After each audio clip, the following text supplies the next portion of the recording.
Welcome you all to Let's Talk Part 4. I am Rohan Nandi, the founder of Motivation X Inspire, who is dreaming to, revolutionize the YouTube platform also along with Instagram, if able I can do it. So this time I have discussed about the basic principles of human mindset and also depression, anxiety, and various other aspects with Vidya Sundar Bakshi. Now, who is this Vidya Sundar Bakshi?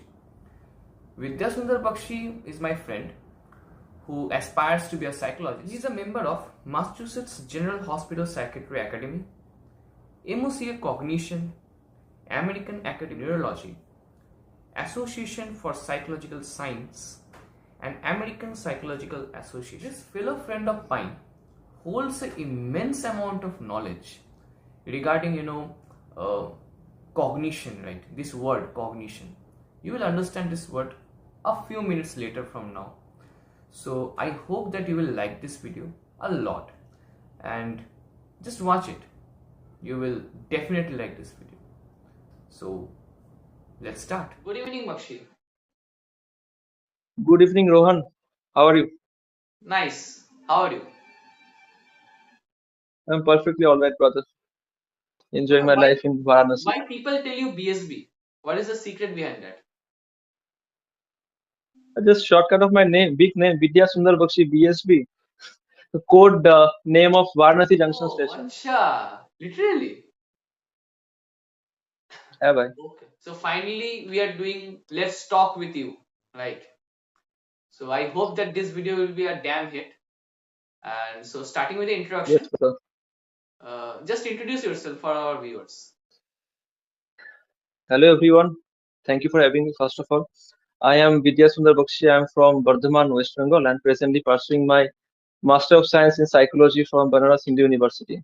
I'm mostly interested in neuroscience, psychology, neurological underpinnings of various psychological illness, mental illness, cognitive science, etc.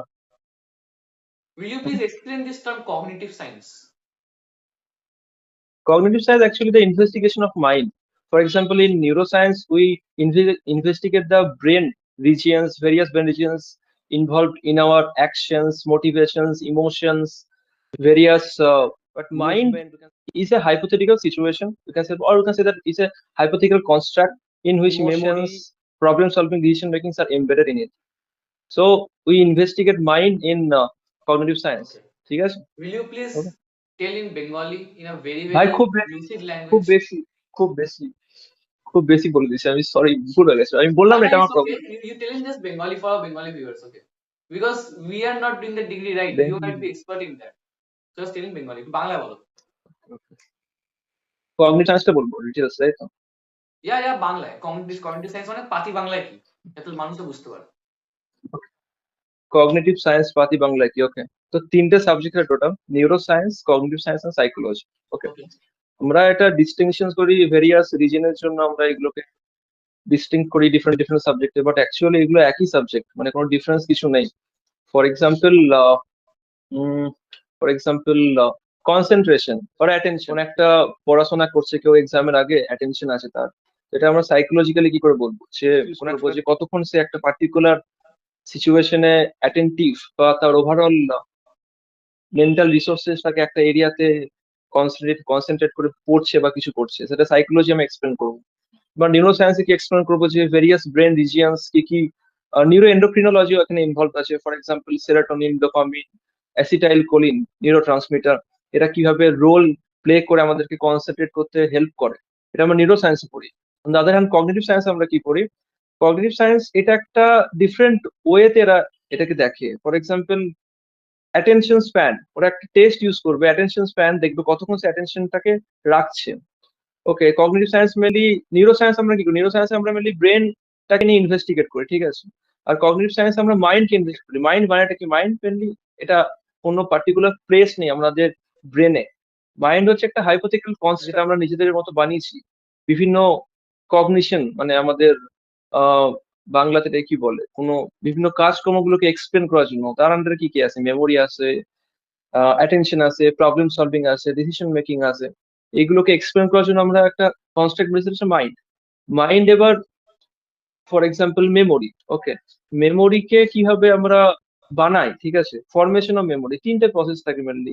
Encoding memory, particular একটা কোনো কোনো একটা memory, for example আমরা যে conversation করছি, ঠিক আছে, এই কনভারসেশনে আমার একটা মেমোরি তৈরি হচ্ছে। তো মেমোরি অনেকগুলো এখানে বলা যেতে পারে, অনেক কিছু স্টিমুলাই আছে। ফর এক্সাম্পল তুই আহ হলুদ রঙের জামা পরে আছিস, চেয়ার রয়েছে, ব্যাকগ্রাউন্ডটা সাদা, তো এটা এক একটা ছোট ছোট স্টিমুলাই ব্রেনে এলো, ঠিক আছে, স্টার্টিং প্রসেস ব্রেনে এলো, আর সেটা ব্রেনের মতো করে, মানে এটা তো একটা বলা যেতে পারে ভিজুয়াল স্টিমুলাই, ব্রেনে গেছে নিউরাল স্টিমুলাতে কনভার্ট হবে, কনভার্ট হওয়ার পর সেটা এনকোড হবে, মানে আমার নিজের মতো করে এনকোড আমি পরে মনে রাখতে পারবো।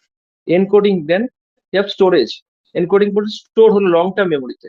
পরে গিয়ে যদি আমার মনে হয় যে ওকে আমি একটা পডকাস্ট করেছিলাম, সেই প্রসেসটাকে বলে রিট্রাইভাল। তো তিনটে প্রসেস থেকে storage, sorry, encoding, storage and retrieval, এই যে ওভারঅল প্রসেসটা, মেমোরি কি করে বানালাম আমরা, মেমোরি কি করে তৈরি হলো, কি করে আমাকে ফিরিয়ে আনলাম, ওভারঅল যে মেকানিজম সায়েন্স ইনভেস্টিগেট করে। ওকে, ভালো বলেছি ভাই? দারুণ বলেছিস, দারুণ সেরা বলেছিস, মানে এত সুন্দর এক্সপ্লেন করেছিস। What is the meaning of clinical depression, মানে এই যে আমরা যে ডিপ্রেশন ডিপ্রেশন চিল্লাই, তো কত পার্সেন্ট অ্যাকচুয়ালি ডিপ্রেশন হয়? কারণ কি, ইভেন ইফ ইউ নো ইট, কি মানুষটা হয়তো কালকে ব্রেকআপ হলো, আজকে সে চিল্লাচ্ছে কি আমি ডিপ্রেশন ট্রু চলে ট্রু গেছি, ট্রু তো সেটা কি অ্যাকচুয়ালি ডিপ্রেশন ট্রু। হয়, নাকি আমরা পাতি বাংলায় এটাকে দুঃখ বলি, বা ইংলিশে ওটাকে স্যাডনেস বা গ্রিফ বলি? দুটো মধ্যে পার্থক্য কি করে করা যাবে, কোনটা ডিপ্রেশন কোনটা গ্রিফ? এটার পার্থক্য বা ওটা কি কোনো স্টেজ আছে যে কি করে আস্তে আস্তে মানুষ ডিপ্রেশনে যায়? তো কাইন্ডলি এলাবোরেট করে দিচ্ছে, মানে কেমন কি গল্প আছে? আচ্ছা, ওকে, তো এটার ডিফারেন্স জানার আগে আমাদের মানে এটার ডেফিনেশন জানাটা বেটার, বেশি ইম্পর্টেন্ট, মানে রেকগনাইজ করা উচিত কোনটা অ্যাকচুয়ালি গ্রিফ বা স্যাডনেস আর কোনটা অ্যাকচুয়ালি ডিপ্রেশন। ওকে, তো স্যাডনেস যেটা বলা যেতে পারে, এটা just one of A emotion বলা যেতে পারে, একটা ইমোশনের পার্ট স্যাডনেস, মানে জয় আছে, স্যাডনেসও থাকবে সেখানে যথারীতি। Positive only batteries won't work না, নেগেটিভ এন্ডও থাকে, পজিটিভ এন্ডও থাকে। তো সেখানে স্যাডনেস একটা জাস্ট ইমোশন।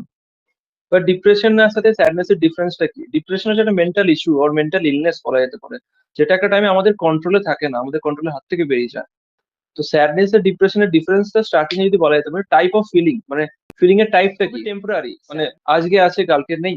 ডিপ্রেশনটা কিন্তু স্যাডনেস, পারসিস্টেন্ট স্যাডনেস, অনেকদিন ধরে স্যাডনেস যদি হয়, এটাকে একটা আছে কাট অফ, মানে ডেজ আছে বলা যেতে পারে, যেটা international classification of disease part 10, version 10, ICD-10 and DSM-5 tier, এরা এটাকে ক্লাসিফাই করেছে কি 2 উইকস এর থেকে বেশি, বা 2 উইকস যদি আমরা স্যাডনেস আমাদের পারসিস্ট করে আমাদের লাইফে, তো সেটাকে আমরা ক্লিনিক্যালি ডিপ্রেস, বা সেই পার্সনটাকে ক্লিনিক্যালি ডিপ্রেস আমরা বলতে পারি। তো এখানে ডিফারেন্স, আর এখানে এক্সাম্পল যেটা হলো ব্রেকআপ, তো ব্রেকআপের এক্সাম্পলে এটা বলা যেতে পারে যে ডিপেন্ড করছে যে তার অ্যাকচুয়ালি তার লাভটা কিরকম ছিল, আদৌ লাভ ছিল ওটা, না জাস্ট অ্যান ইনফ্যাচুয়েশন ছিল, সেটার উপর ডিপেন্ড করে। তো এটা একটা মানে টাইপ অফ ফিলিং আছে, একটা ডিউরেশন আছে, ডিফারেন্স এখানে। ইভেন কজও একটা একটা কজ থাকে, স্যাডনেস আর ডিপ্রেশন দুটো আলাদা আলাদা কজ থাকে। স্যাডনেস যখন একটা specific cause, for example CSK versus গুজরাটে ম্যাচ দেখে স্যাড হয়ে, যখন আমি গুজরাটের সাপোর্ট, ওকে, তো এটা হচ্ছে specific cause. Let me tell you, আমি হ্যাঁ, সেটা আলাদা ব্যাপার না, I will be happy, right? Individual individual differences না, তো ডিপেন্ড করে ওটা। বাট ডিপ্রেশনটা আলাদা, ডিপ্রেশন হচ্ছে কোনো একটা ক্লিয়ার কজ থাকে না, ওটা হলিস্টিক প্রসেস। ফর এক্সাম্পল কারো যদি ব্রেকআপ হয়ে গেল, ব্রেকআপে যদি আমরা যাই, তো ব্রেকআপ হওয়ার পর সেখানে শুধু যে কেউ তাকে ছেড়ে চলে গেল, সেটা একটা স্পেসিফিক কজ না, সেখানে আরো জিনিস ইনভলভ থাকে। সে তার ইমোশনাল ইনভলভমেন্ট দিয়েছে সেখানে, তার ওভারঅল টাইম দিয়েছে সেখানে, তার মেমোরি ইনভলভ, যেটা আমি আগে এক্সপ্লেন করলাম, মেমোরি কি করে তৈরি হয়, এনকোডিং, স্টোরেজ আর রিট্রাইভাল, সিরিজ অফ ইভেন্টস ওখানে ইনভলভ থাকে, সেটা কোনো স্পেসিফিক কজ নয়। ব্রেকআপ একটা স্পেসিফিক কজ মানা যেতে পারে, ট্রু, বাট ব্রেকআপের সাথে অ্যাসোসিয়েটেড এরিয়াস অনেক কিছু আছে, অনেক কিছু মেমোরি ইনভলভ থাকে। তো সেইগুলোর জন্য যে একটা হলিস্টিক প্রসেস, ডিপ্রেশনটাকে সেখানে ধরা যেতে পারে। এটা হচ্ছে একটা পয়েন্ট। আর যদি ইভেন সেটাকে যদি আরো বলা যেতে পারে, খুব ইজিলি আমরা আলাদা করতে পারি, যদি ডিপ্রেশন অ্যান্ড স্যাডনেস কে আমরা বিভিন্ন টেকনিক্স আমরা ইউজ করতে পারি, যেগুলো medically available, for example magnetic resonance imaging, EEG, functional MRI, এগুলো ইউজ করে আমরা এটাকে ডিফারেন্স করতে পারি ইজিলি। ফর এক্সাম্পল যদি আমরা ধরি যে স্যাডনেস এন্ড ডিপ্রেশন দুটো গ্রুপ নিলাম, রিসার্চ দিকে করে, স্যাডনেস এর কিছু পার্টিসিপেট নেওয়া হলো, 10 পার্টিসিপেন্ট স্যাডনেস নেওয়া হলো আর 10 পার্টিসিপেন্ট ডিপ্রেশন নেওয়া হলো, র্যান্ডমলি আমরা এটাকে আলাদা করলো পার্টিকুলার, মানে self rating scale, step on self rating scale. তুমি কি নিজেকে ডিপ্রেস মনে করছো, নিজেকে স্যাড মনে করছো, কাউকে দেওয়া হলো, সেলফ রেটিং স্কেলের বেসিসে ডিভাইড করো দুটো গ্রুপকে। আর আমরা তারপর ওটা কি করলাম, তারপর আমরা ক্লিনিক্যাল ট্রায়ালসে নিয়ে গেলাম, fMRI, functional magnetic resonance image, যার মানে ওই মেশিনটা মেনলি কাজ হচ্ছে আমাদের ব্রেনের কোন এরিয়াটা কিভাবে ফাংশন করছে, ওটা হচ্ছে ওর কাজ। তো যদি কেউ ডিপ্রেস থাকে, ঠিক আছে, তাকে যদি ওই মেশিনের থ্রুতে আমরা নিয়ে যাই, আমরা দেখতে পাবো যে ব্রেনের বিভিন্ন রিজিয়নস গুলো, কিছু রিজিয়নস ওভার অ্যাক্টিভ, কিছু রিজিয়ন আন্ডার। ফর এক্সাম্পল, যে আমাদের একটা রিজিয়ন যেটা থাকে আমাদের ফোর হেড আছে, ওকে, ফোর হেডের আমাদের যে পার্টটাকে উনি ফোর ব্রেন বলি আমরা। তো এখানে একটা এরিয়া থেকে যেটা আমরা বলি chief executive engineer of brain, CEO বলা যেতে পারে। এখন ওর থেকে আমাদের গোটা বডির A to Z কাজ হয়। প্রিফ্রন্টাল কর্টেক্স একটা এরিয়া থাকে ব্রেনে। তো প্রিফ্রন্টাল কর্টেক্স এর যে অ্যাক্টিভিটি আছে, আমরা যদি ইমেজিং টেকনিক্সে দেখি, তো ডিপ্রেশনে থাকা মানুষজনের প্রিফ্রন্টাল কর্টেক্স এর অ্যাক্টিভিটি প্রচুর কমে যায়, মানে as compare to normal people প্রচুর কমে যায়। তো এরকম কিছু ব্রেন রিজনস আমরা চেক করে বুঝতে পারবো যে আমাদের ডিফারেন্স থাকে। আরো আমরা এক্সট্রা কিছু টেকনিক্স, ব্লাড টেস্ট প্রোফাইল করতে পারি আমরা, বিভিন্ন হরমোনাল প্রোফাইল চেক করতে পারি। স্যাডনেস যারা থাকে তাদের হরমোনসটা খুব বেশি ফ্লাকচুয়েট করে না, বাট ডিপ্রেশনে থাকে হরমোনস বহুত ফ্লাকচুয়েট করে। ফর এক্সাম্পল নিউরো ট্রান্সমিটার যেটা আছে, একটা হাইপোথিসিস থাকে, মানে একটা থিওরি আছে, মোনোঅ্যামাইন হাইপোথিসিস, নিউরো সায়েন্স এটাকে এক্সপ্লেন করে যে সেরোটোনিন এন্ড নরএপিনেফ্রিন এর যে লেভেলটা ডিপ্রেস পার্সনে প্রচুর কমে যায়, ওটা মানে ডিক্রিজ করে যায় as compare to normal. Normally যদি এক্সাম্পল যদি এটা 10 থাকে, নর্মালি ডিপ্রেশন 10 থাকবে, একটা নেমে যাবে। ইভেন এখানে রিসার্চে কিছু কন্ট্যাক্ট হয়েছে, ওয়ার্ল্ড ওয়ার 2 এর টাইমে কিছু রিসার্চ কন্ট্যাক্ট দেখা গেছিল যে suicide is a result of depression. তা আমরা বলতেই পারি সুইসাইড কেন করে, ডিপ্রেশন থাকলে সেই সুইসাইড করবে, হেল্পলেসনেস, ওর্থলেসনেস এগুলো ফিল করছে তাহলে। তো কি হয়, এখানে একটা রিসার্চ হয়েছিল, এটা মোস্টলি আই থিঙ্ক এটা জার্মানি ইউরোপিয়ান কান্ট্রিতে করেছে, Germany maybe Italy, most probably Germany, Max প্ল্যাঙ্কে হয়েছিল এটা রিসার্চ। তো এখানে দেখা গেছে যে সুইসাইড যারা করেছিল তাদের বডি নেওয়া হয়েছে, পোস্টমর্টম করেছে, ওকে। তো পোস্টমর্টম করার পর যে ব্রেন রিজিয়ন গুলোকে ওরা স্ক্যানার করে, মানে জাস্ট খুলেছে, মানে প্রপারলি খুলেছে, চেক করে দেখেছে যে কি প্রবলেমটা আছে। তো দেখা গেছে ডিপ্রেশনে আছে তাদের সেরোটোনিন বলে একটা নিউরো ট্রান্সমিটার হয়, সেরোটোনিন প্রোডাকশন করার যে সেলগুলো বা যে রিজিয়নটা প্রোডাকশন করে, আমি খুব কমপ্লেক্সিটি যাচ্ছে না, খুব ইজিলি, যে রিজিয়নটা প্রোডাকশন করে সেরোটোনিন, ডিপ্রেশন যা থাকে, মানে যারা সুইসাইড করেছে তাদের ওই এরিয়াটাতে মানে কিছু ডিসঅর্ডার দেখা গেছে, মানে অ্যাবনর্মালিটি। ফর এক্সাম্পল, খুব ছোট হয়ে গেছে, বা সেখানে সেল প্রোডাকশনের এবিলিটি এক্সেসিভ লেভেলে কমে গেছে, বা এরিয়াটার কোনো অ্যাক্টিভিটি নেই, মানে যেগুলো পোস্টমর্টমে আমরা করে থাকি।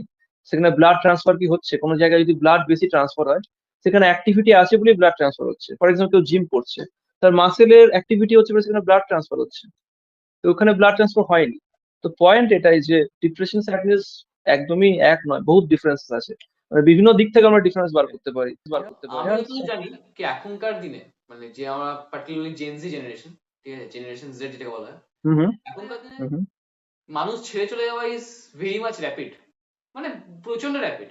এই আজকে একটা মানুষের রিলেশনশিপ হলো, ঠিক আছে, কালকে তার ব্রেকআপ হয়ে গেল, অন্য কারোর সঙ্গে হয়ে গেল, ঠিক আছে, মানে তো বেসিক্যালি ওই যে ইমোশনস ইনভলভমেন্টটা সেটা হয় অনেক কম মানুষের সঙ্গে, বাট হয়, যাদের সঙ্গে হয় তাদের সঙ্গে থাকে এখনো, কাইন্ড অফ অ্যাটাচমেন্ট। হ্যাঁ এক্স্যাক্টলি, অ্যাটাচমেন্ট ফিলিংটা যাদের সঙ্গে মনে হয় কি না এখন ইমোশনস বলে কিছু আছে, right. But the point is কি কি মানে আমার তো মনে হয় কি এই কারণে ডিপ্রেশন হয়, যেটা আমার মনে হয়, আমি জানি কি আরো অনেক কারণ হতে পারে। তো একটু কাইন্ডলি বলো কি আর কি কারণ হতে পারে বেসিক্যালি ডিপ্রেশন, মানে এক্সেপ্ট দিস লাভ ওয়ালা ওকে, লাভ বলা অ্যাঙ্গেল, লাভ হলো জাস্ট একটা পার্ট, মানে ওটা ছাড়াও আরো ডেফিনেটলি রিজন থাকে। সেটাকে এটাকে আমরা এরকম ভাবে এক্সপ্লেন করতে পারি যে আমি একটা কোট শুনেছিলাম বিবেকানন্দের, যেখানে বলেছিল যে তিনি বলেছিলেন যে একটা সার্কেল থাকে, ঠিক আছে, সেখানে একটা পয়েন্ট আছে, মানে সেন্টার অফ দ্য সার্কেল। সেটাকে যদি আমরা অ্যারাইভ করতে চাই, তো যে কোনো ডাইরেকশন দিয়ে আমরা যেতে পারি, এদিক দিয়ে যেতে পারি, এদিক দিয়ে যেতে পারি, যে কোনো একটা ডাইরেকশনে যেতে পারি। মেন আমাদের গোল থাকে সার্কেলের সেন্টার পয়েন্টে পৌঁছানো, ঠিক আছে। এরকমই এখানে ডিপ্রেশনের রিজন বা কজ কি, বা কজের ফ্যাক্টর কি ডিপ্রেশনে, সেটাকে এক্সপ্লেন করার ডিফারেন্ট ডিফারেন্ট অ্যাপ্রোচেস আছে। তো স্টার্ট যদি করি সাইকোলজিক্যাল অ্যাপ্রোচ, সাইকোলজিস্ট আমি, তো সাইকোলজিক্যাল অ্যাপ্রোচ দিয়ে স্টার্ট করা উচিত। তারপর আমরা আসবো যে সোশ্যাল কি কি রিজন আছে, সোশ্যাল কজ কি আছে, বায়োলজিক্যাল কজ কি আছে, বা ইভেন আমাদের বিভিন্ন হেলথ ইস্যুস আছে সেটাও আমাদের ডিপ্রেশন নিয়ে আসে। ওকে, আর জেনেটিক্যাল কজও থাকে এখানে, তো এক একটা করে এক্সপ্লেন করি। ওকে, তো Okay. সাইকোলজিক্যাল রিজন যদি আমরা ধরি ডিপ্রেশনের, তো সাইকোলজিক্যাল রিজন কি কি থাকে, যে জাস্ট আমি একটা যেগুলো আছে আমাদের স্ট্যান্ডার্ড রিজন সেটা আমি বলে, তারপর একটা সিচুয়েশনে আমি সেটাকে এক্সপ্লেন করতে পারি। নেগেটিভ থট প্যাটার্নস আমরা দেখতে পারি, যে কিছু ভুলভাল আমরা থট করে থাকি, নেগেটিভ থট প্যাটার্নস। বা নেক্সট পয়েন্ট যেটা আছে সেলফ এস্টিম। সেলফ এস্টিমের অ্যাকচুয়াল ডেফিনেশন হচ্ছে যে positive self evaluation of one self. আমরা নিজেদেরকে নিয়ে কতটা পজিটিভলি ভাবি। তো সেই যে সেলফ এস্টিমের যে ফ্যাক্টর, যদি আমরা ফ্যাক্টর ধরি, সেটা অনেক কমে যায় ডিপ্রেশনে। বা অনেকের এটাও দেখতে পাওয়া যায় অ্যাকচুয়ালি এটা কোনটা কজ আর কোনটা রিজন, সেটা রিসার্চে এখনো ডিটেলসে আসেনি। এটা মেনলি কো রিলেশনাল ডিজাইন, মানে এইটা একটা ফ্যাক্টর, এটা একটা ফ্যাক্টর, এটা বাড়ছে মেবি, তার জন্য হয়তো এটা বাড়ছে। সেক্ষেত্রে বলা যেতে পারে সেলফ এস্টিম যদি কমে যায়, তো মুডটাও যথারীতি নেমে যায়, মানে ডিপ্রেশন হওয়ার চান্স বেশি থাকে তাদের কি, মানে তারা একটু বেশি ভালনারেবল ডিপ্রেশন হওয়ার জন্য। এবার আরেকটা থাকে যে মানে ডিপ্রেশনে আমরা কারা এটা যায়, বলতে মানে কোন পারি, পপুলেশনটা। এটা বলতে পারি কি ডিপ্রেশন হলে সেলফ এস্টিম কমে যেতে পারে, বাট আবার সেলফ এস্টিম কমে গেলে তো ডিপ্রেশন হতে পারে। মেবি, এক্স্যাক্টলি সেলফ এস্টিম কমে গেলো, কোনটা কজের ফ্যাক্টর, কজ এফেক্ট এখনো কোনো রিসার্চে বোঝা যায়নি বেরোয়নি। এক্স্যাক্টলি। ওকে। তো মেনলি কোরিলেশনাল ডিজাইনে আমরা এটাকে এগোই, ঠিক আছে। তো কোরিলেশনাল ডিজাইন এটা বলেছি মেবি এটার জন্য হচ্ছে, বা এটা কজ বা এটা এফেক্ট, ওরকম কিছু নেই, কোরিলেশন, এটা বাড়ছে হয়তো এটা বাড়ছে, এটা কমছে হয়তো এটা কমছে। আরেকটা ফ্যাক্টর থেকে হেল্পলেসনেস। মানুষ নিজেকে হেল্পলেস মানে ফিল করেছে, আমি হয়তো এটা করতে পারবো না। এক্সাম্পল যদি আমি, কেউ যাচ্ছে বারাণসী, ঠিক আছে, সে ফিল করবে মেবি আমি বারাণসী থেকে আমি ঘুরতে পারবো না হয়তো, আমি যেদিন যাবো সেদিন বৃষ্টি হয়ে যাবে খুব বেশি, সেখানে জল জমে যাবে, নেগেটিভ থট প্যাটার্ন। বা হয়তো আমি গিয়ে হারিয়ে যাবো, ঠিক আছে, যা খুশি হতে পারে আমার সাথে, আমি ইভেন ট্রেন অ্যাক্সিডেন্ট করতে পারে। এগুলো এক্সট্রিম কেস যদি, ঠিক আছে, বাট এগুলো হওয়ার চান্সেস খুব বেশি থাকে ডিপ্রেশনে, যারা মাইল্ড সিমটম, যারা সিভিয়ার ডিপ্রেশনে আছে। আরো দু তিনটে রিজন থাকে, কোপিং মেকানিজম, এই যে ব্রেকআপের যে সিচুয়েশনটা। তো ব্রেকআপের সিচুয়েশনের পর অনেকের দুটো দু রকম দু তিন রকমের মানুষজন থাকে। একটা থাকে যারা মুভ অন করতে ডেফিনেটলি টেক্স টাইম, এত তাড়াতাড়ি মুভ অন হয় না, ডিপেন্ডস কি পার্টিকুলার রিলেশনশিপের ইন্টেন্সিটি কতটা বেশি ছিল। তো কোপিং মেকানিজমের বিভিন্ন টাইপস থাকে, কেউ হয়তো পজিটিভলি কোপ করে যে ওকে এটা ওয়ার্কআউট করেনি, নেক্সট টাইমে কি কি আমার দোষ ছিল বা আমার কি ভুল হয়েছে, সেটা আমি নেক্সট টাইম ইমপ্রুভ করবো, বা লাইফে এগুলো নেক্সট টাইমে কোনোভাবে রিপিট হয় না, হবে না। নেগেটিভ কোপিং প্যাটার্ন অনেকে থাকে যে আমি নেক্সট টাইম রিলেশনশিপই যাবো না। ফানি বাট ট্রু, এটা হওয়ার চান্স থাকে যে আমি রিলেশনশিপ আমি যাবোই না কোনোদিন। বা আমি গেলে আহ আমি আরো বেশি ডমিনেন্ট হয়ে যাবো, যে আমার উপর কাউকে হাবি করতে আমি দেবোই না, এরকম কিছু নেই, থট প্যাটার্নস থাকে তো। অ্যাডিকশনস দিয়ে ভোলার চেষ্টা করবো, দ্যাট ক্যান হ্যাঁ, বি অলসো অ্যাডিকশন এটা তো negative, totally negative, negative negative coping. Thought pattern বিভিন্ন রকম থাকে, ডিফারেন্সেস। এবার সেখানে যদি আমরা ধরি যে যারা নেগেটিভ থট প্যাটার্নস নিচ্ছে, তাদের মেবি ডিপ্রেশন হওয়ার চান্স বেশি থাকে। পজিটিভদেরও ডিপ্রেশন হয়, কিন্তু তারা সেটাকে একটা টাইমে গিয়ে ওভারকামও করে নেয়, সত্যি বলতে গেলে, ঠিক আছে। আর এখানে কথা হচ্ছে যারা ট্রুলি সেটাতে ইনভলভ ছিল, যারা একটা আজকে কালকে আর একটা, মানে যারা ট্রুলি ইনভলভ না তাদের জন্য এটা কথা হচ্ছে, তাদের ইনভলভ যারা ট্রুলি কোনো একটা রিলেশনশিপে ইমোশনাল ইনভেস্টমেন্ট করেছে, তো এটা সাইকোলজিক্যাল রিজন আমরা কভার আপ করে দিয়েছি। এবার যদি okay, okay, ঠিক আছে, তো সোশ্যাল ফ্যাক্টরে আমরা আসছি, মেডিকেল স্টুডেন্ট এক্সাম্পল যদি আমরা নিই, তো সেখানে নিতে পারি যে খুব বেশি স্ট্রেসফুল ইভেন্ট তার কাছে আছে, একসাথে এতগুলো সিলেবাস কি করে সে কভার আপ করবে। তো ডিপ্রেশন মেবি এটা তো হতে পারে যে আমি পড়তে এলাম, আমার রেজাল্ট ঠিক আসছে না, বা আমি ঠিক করে পারফর্ম করতে পারছি না, এক্সিভ প্রেশারও এখানে ডিপ্রেশনের চান্স থাকে। মেডিকেল স্টুডেন্ট, আমি স্টুডেন্ট এক্সাম্পল যদি দিই, বা নেক্সট আমি কর্পোরেট সেক্টর এক্সাম্পল দিই, ওরা চাকরি সে করতে গেছে, assignment A to Z assignment, target আছে, এই টার্গেটটা এখানে কমপ্লিট করতে হবে। সেটা যদি খুব টক্সিক কালচার যদি হয়ে যায়, একসাথে এত কাজ যদি প্রেশারে পড়ে, তারাও ভালনারেবল হয়ে যায় একটা টাইমে গিয়ে ডিপ্রেশনের দিকে, এর চান্স খুব বেশি থাকে। তো সোসাইটাল রিজন এটাই বেসিক্যালি কমপ্লিট। কথা হচ্ছে এটাই কি সোসাইটি এখন মানুষরা তারা এখন ফিজিক্যাল হেলথে অনেক বেশি খরচা করছে, যেমনি যোগা হয়ে গেল, অ্যারোবিক এক্সারসাইজেস, জিমন্যাস্টিক্স। তো এই যে ফিজিক্যাল হেলথ, তো আমরা যে মেন্টাল হেলথকে এতটা ইম্পর্টেন্ট ভাবি, বেসিক্যালি বোঝাই যাচ্ছে যে কত বেশি ইম্পর্টেন্ট মেন্টাল হেলথ। কারণ কি ডিপ্রেশনে চলে গেছিল, অ্যাংজাইটি লেভেলস বেড়ে গেছে, সুসাইড রেটস বেড়ে গেছিল। So we have finally understood what is the importance of mental health. But আমি একই কথা তোমার মুখ থেকে শুনতে চাই যে কতটা important mental health. Mental health এই 10 জনকে কতটা জানা উচিত, যে আজকে সমাজ কতটা জাগরুক থাকা উচিত মেন্টাল হেলথ, এটা আমি তোমাকে জানতে চাইছি। Mental health, mental health definitely বহুত ইম্পর্টেন্ট একটা অ্যাসপেক্টস। আর ওভারঅল লাইফের জন্য আমরা মনে করি যে শুধু ফিজিক্যাল হেলথকে আমরা ফোকাস করি, বাট মেন্টাল হেলথ একই টাইমে খুব ইম্পর্টেন্ট, কারণ আমাদের focus always holistic health and wellbeing আমাদের রাখা উচিত। সবকটা হেলথকে আমাদের দেখা উচিত, mental health, relationship health, friendship health, বিভিন্ন টাইপের রিলেশনশিপের প্লাস তার সাথে ফিজিক্যাল হেলথ আছে। হাসছিস কেন, কারণ কি হচ্ছে, এটা কি রে, স্পিরিচুয়াল হেলথ কি ভুলে হচ্ছে এটা? গেছিলিস, স্পিরিচুয়াল হেলথ ভুলে গেছিলিস। যাই হোক, তো ওটা বলতে যাচ্ছি না। Let's focus on mental health. Health আমরা রাখি, মেন্টাল হেলথের বিভিন্ন অ্যাসপেক্টস আমরা কভার করতে পারি। For example, recognition. কোন একটা মেন্টাল ডিসঅর্ডার হয়েছে, সেটা ম্যাক্সিমাম সোসাইটিতে আমরা রেকগনাইজই করি না। ফর এক্সাম্পল, যে ট্যাটু সিটি যেগুলো দেখতে পাই আমরা, ওয়েস্ট বেঙ্গল যদি আমরা এক্সাম্পল নিই, যে টায়ার ওয়ান সিটি হচ্ছে কলকাতা, বা ট্যাটু সিটি যদি আমরা দেখি, সেখানে ইভেন একটা ক্লিনিক্যাল সাইকোলজিস্ট আমরা খুঁজে পাই না। এটা বহুত বড় প্রবলেম। আর সবার মেনলি সাইকিয়াট্রিস্টের প্রয়োজন হয় না, মেডিকেল ডক্টরের প্রয়োজন হয় না, কারণ তার জাস্ট ইনিশিয়াল লেভেলের ইস্যুস গুলো আছে, যেগুলো আমরা ক্লিনিক্যাল সাইকোলজি এটা কভার করতেই পারি থেরাপি থ্রুতে। তো প্রবলেম থেকে অনেকগুলো আনডায়াগনোজড চলে যায়, অনেক মেন্টাল ডিসঅর্ডার। যদি আমরা অ্যাডোলেসেন্স বা চাইল্ডহুড স্টেজে দেখি, ইভেন এটা অ্যাডাল্টের ক্ষেত্রে অ্যাপ্লিকেবল, পার্টিকুলার যে ডিসঅর্ডারটা আছে, attention deficit hyper sensitivity disorder. এখানে ইস্যু যেটা হয় যে আমাদের যে সাস্টেড অ্যাটেনশন, দ্য ভিজিলেন্স, যে অনেকক্ষণ ধরে কোনো একটা কাজে আমাদের কনসেন্ট্রেশনকে চ্যানেলাইজ করা, সেই পাওয়ারটা আমাদের চলে যায়। আমরা কোনো পডকাস্ট একটা অনেকক্ষণ ধরে দেখতে পাই না, ইভেন কোনো গেম অনেকক্ষণ ধরে খেলতে পারি না।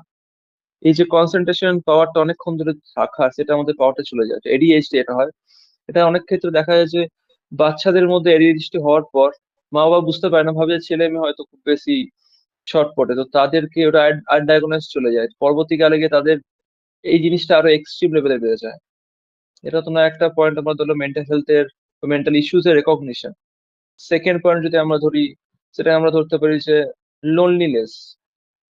ডিফারেন্স থাকে, অবশ্য একা থাকাতে সে কিভাবে সেটাকে অ্যাপ্রোচ করছে, সেটা লোনলিনেস না সেটা সলিটিউড। আমরা যাই লোনলিনেস এর মানুষজনের প্রবলেমটা কি হয়, যে হার্ভার্ডের একটা রিসার্চ স্টাডি দেখা গেছিল যে যারা খুব বেশি একা থাকে তারা খুব বেশি হ্যাপি থাকে না।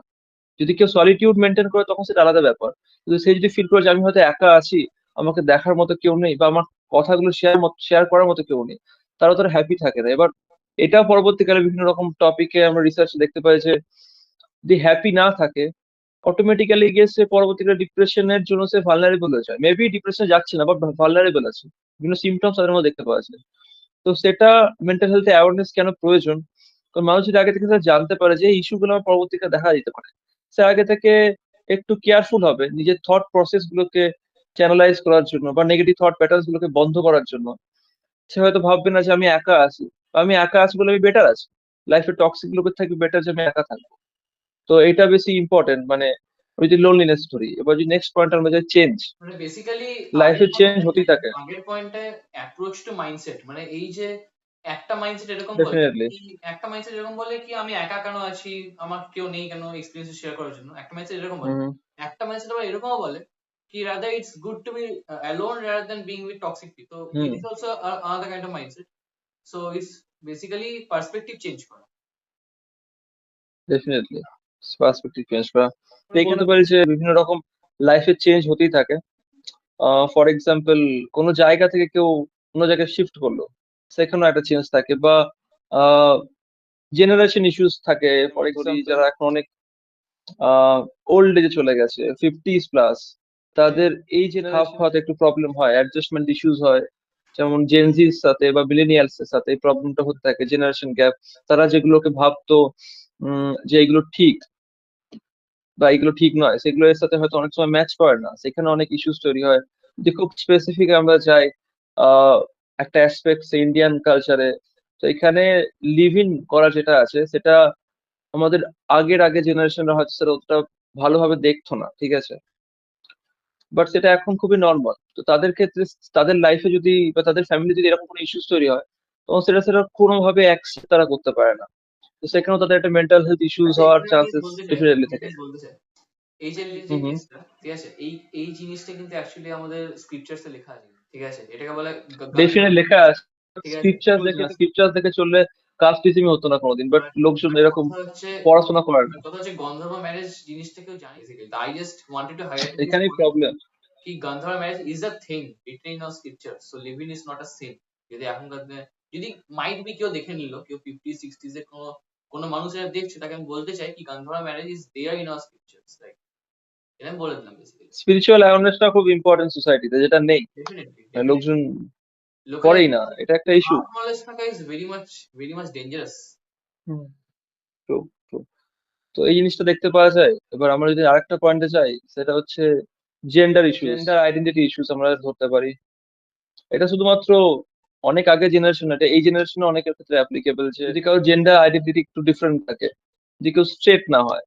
এখন যেমন জেন্ডারের অনেকগুলো আমরা ক্রাইটেরিয়া ধরতে পারি। জেন্ডার ডেফিনেশনকে আমরা এখন দুভাগে ভাগ করে দিয়েছি অ্যাকর্ডিং টু হু, যেটা হচ্ছে যে ফিজিক্যাল জেন্ডার কি আর সাইকোলজিক্যাল জেন্ডার কি। ফিজিক্যাল জেন্ডার হচ্ছে on the base of sex, X Y chromosome, X X chromosome, বা ট্রান্সজেন্ডারের যে ক্রোমোসোম নাম্বার, সেটা দিয়ে আমি ফিজিক্যাল জেন্ডার ডিভাইড করি। আর সাইকোলজিক্যাল জেন্ডার হচ্ছে যে কোনো একটা ইন্ডিভিজুয়াল সাইকোলজিক্যাল নিজেকে কি মনে করে, সে কি নিজেকে স্ট্রেট মনে করে না সে নিজেকে বাইসেক্সুয়াল মনে করে। বিভিন্ন টাইপ থাকে। তো অনেক সময় সোসাইটির যে অ্যাপ্রোচ, যেটা এরকম জেন্ডার যারা ডিফারেন্ট নিজেকে মনে করে, তাদেরকে ডিফারেন্ট ভাবে তারা নেয় না। তারা তাদেরকে একটা বলা যেতে পারে যে একটা স্টিগমা হিসেবে নেয়, বা তাদেরকে অ্যাবনর্মাল হিসেবে নেয়। এটাও সেই সমস্ত লোকজনের জন্য একটা মেন্টাল হেলথ ইস্যুস ক্রিয়েট হতে পারে। তো তাদের ক্ষেত্রে কিভাবে অ্যাপ্রোচ করা উচিত, তাদেরকে নিজেদের একটু মানে মানা রাখা উচিত যে টক্সিক লোক লাইফে রাখবো না, বা বাকিদের ওপিনিয়ন ম্যাটার করে না। এক্স্যাক্টলি তো এক্স্যাক্টলি ডেফিনেটলি এই ইস্যুস গুলো হতে থাকে। এগুলো অনেক সময় দেখা গেছে। এবার সুপ্রিম কোর্ট যতই রেকগনাইজ করুক এলজিবিটি কিউ আইএ প্লাস, যতই রেকগনাইজ করুক, ইভেন প্লাসটা রাখা হয়েছে পরবর্তীকালে যদি কোনো নতুন জেন্ডারকে কেউ সাইকোলজিক্যালি কনস্ট্রাক্ট করে।